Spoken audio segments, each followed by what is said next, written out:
Dear students, I welcome you all for second period of first chapter, that is Matter Around Us of ninth standard Karnataka State.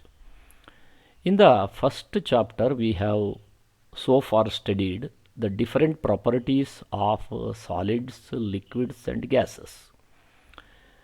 There we have studied the molecular arrangement in solid, the molecular arrangement in liquid as well as gases.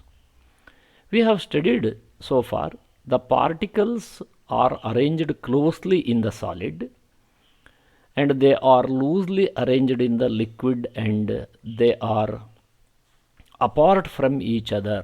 The particles in case of gases are far away from each other. So these are the things we have studied in the previous chapter. Based on that, let us answer this question. The question is, how large volume of gases can be compressed into a small cylinder? You are using LPG cylinder in your house. Inside the cylinder, a large volume of petroleum gas is filled. Let us study how this can be done. We know the particles of gases are apart from each other. That means they are away from each other. One molecule is apart from the other one or away from the other one. There is a large space in between. If it is so, then by applying some pressure, we can bring the molecules nearer to one another. So we can bring a molecule near to the another molecule. So this is called compressibility. Compared to solid and liquid, gases have high compressibility. This is because the molecules are away from each other. They are far away from one another. As gases are highly compressible, so by applying some pressure and by decreasing the temperature, you can compress the or contract the gases easily. So when compared to solid and liquid, the compressibility of the gas is more. So a very large volume of gas can be compressed into a small cylinder. So this is the answer which we can give to this question based on our previous knowledge. Now, in general, almost all the matters, they expand when heat is supplied to them, whether it is solid, whether it is liquid or a gas. If heat is supplied, they expand, and all the matters, when they are cooled, they contract. This is the common phenomena. But for this phenomena, the water is exceptional one. If you go on cooling the water, when it reaches to 4 degrees centigrade, after 4 degrees centigrade, if you further cool to make the water into ice, instead of contraction, the water expands. The range is, temperature range is 4 degrees centigrade to 0 degrees centigrade. At this temperature, water converts into solid water, that is ice. In this temperature range, water, instead of contraction, it expands. This special property of the water is called abnormal expansion of the water. So as it expands, the density of the ice is less than that of the same volume of water. So density of water is more than that of the ice. As the ice is less denser, ice cubes float on the surface of water. So if the question asked why ice blocks float on the water, you can write this answer. The density of the ice is less than that of the density of water, as the result of which ice cubes float on the surface of water. So then let us study the changes of states of a matter, or matter can change their states by supplying heat. Take for example, we have few ice cubes in a beaker, and with the help of a spirit lamp we are going to heat the beaker. As ice cubes receives heat, the ice cubes gradually converted into liquid water, and if you continue heating, the liquid water starts boiling at 100 degree centigrade and form water vapors.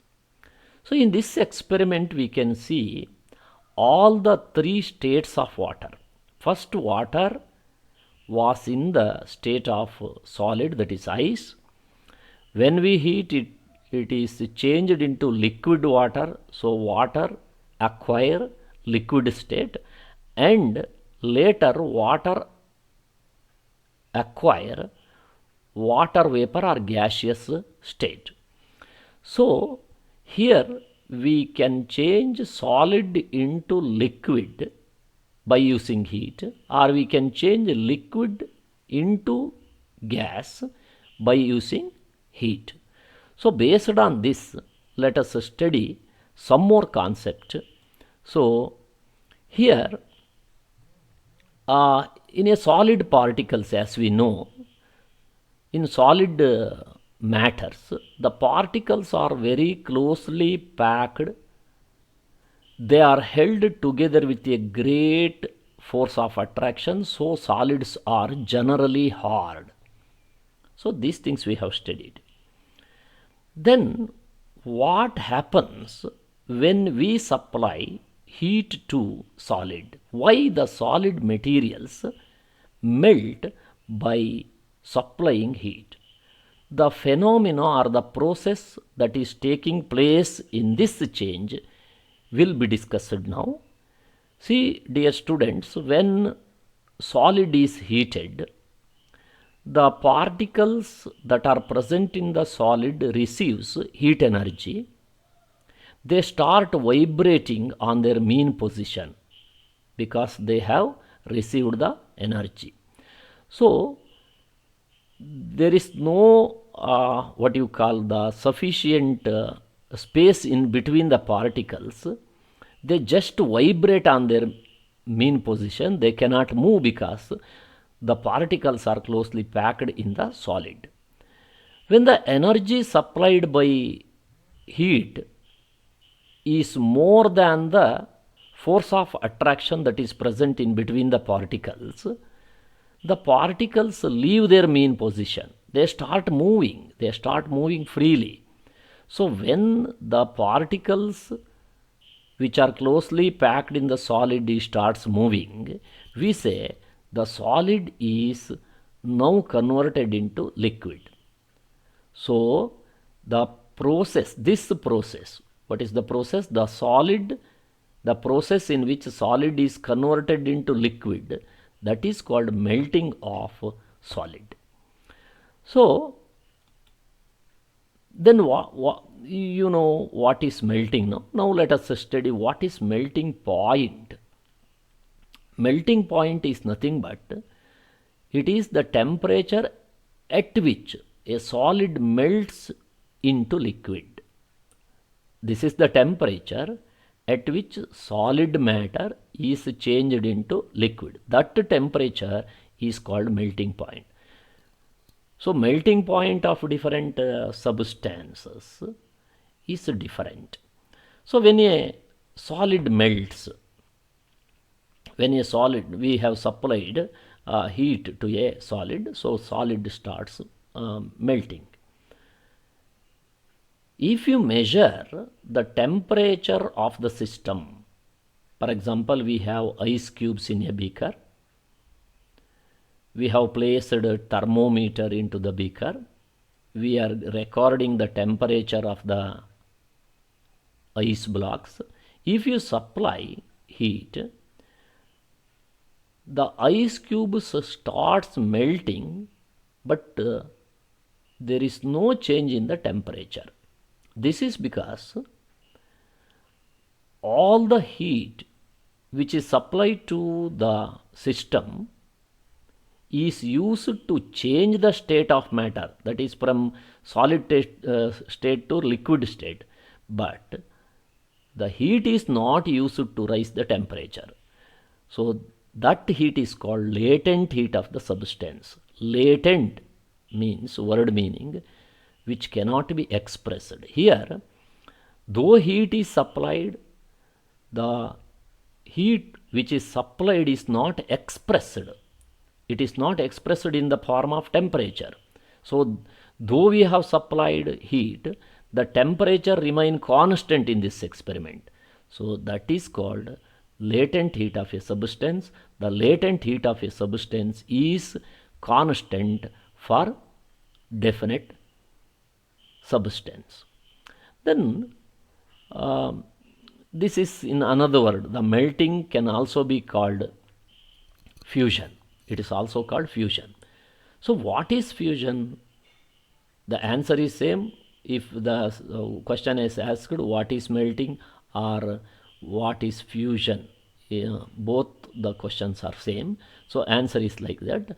So the process of changing of solid into liquid state is called fusion. So fusion is a process in which solid changes into liquid state by supplying heat. Then what is latent heat of fusion? So latent heat of fusion is nothing but you have to take a definite volume of substance. For example, you have taken 1 kg of solid material. Like for example, you have taken 1 kg of ice. So you have supplied some quantity of heat.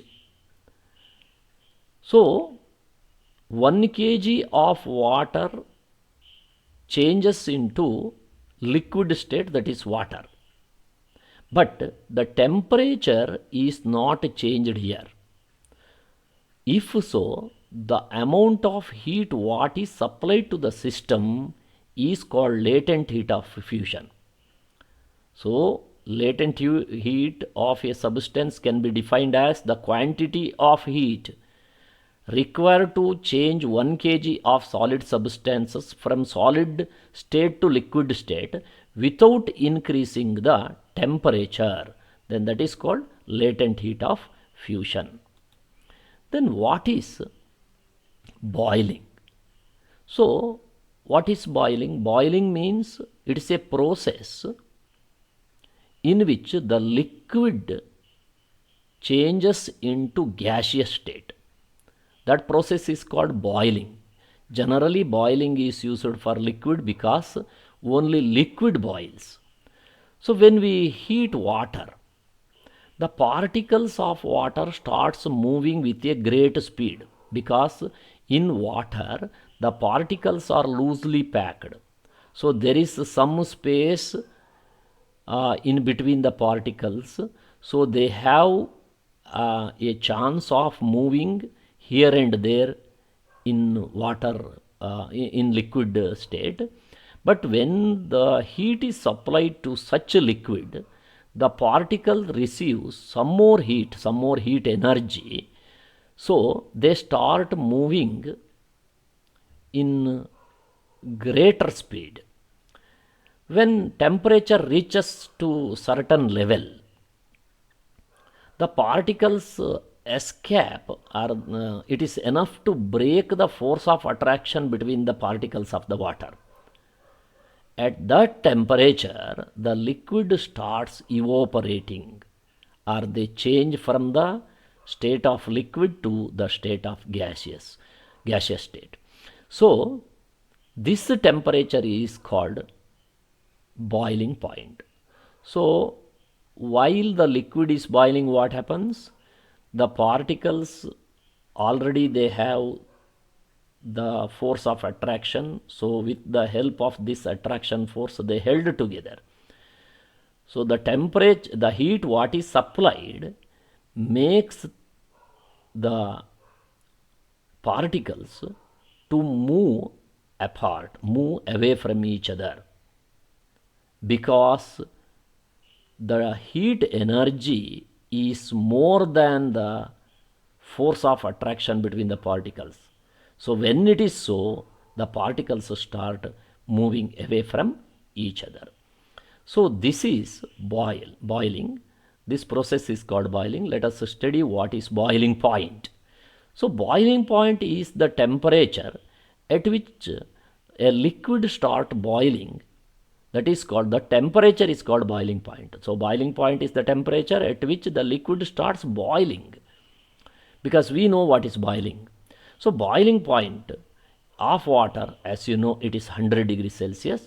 So 100 degrees Celsius can also be expressed in the form of 373 Kelvin, because you know, to convert Celsius scale into Kelvin scale, we have to add 273. So if you add 273 to 100, you will get 373 Kelvin.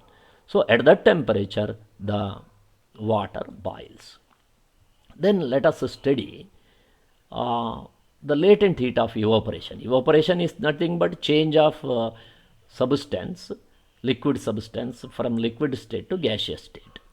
So that is also called evaporation. Evaporation, or otherwise called boiling. So what is the latent heat of evaporation? Because already we have studied latent heat of fusion. Now let us study what is the meaning of latent heat of evaporation. So as in the case of solid, you take 1 kg of liquid. So the quantity of heat is required to change 1 kg of liquid substance from liquid state to vapor state without increasing the temperature. So you have taken 1 kg of liquid, 1 kg of, take for example 1 kg of water is taken. So if heat is applied, the liquid changes into gaseous state. But here, whatever amount of heat is applied to the system, the heat is used only for the change of state, but not to raise the temperature of the system. So then that amount of heat is called the latent heat of evaporation. So dear students, with this, let us stop here. Let us discuss the remaining point in my third period. Thank you for listening the class.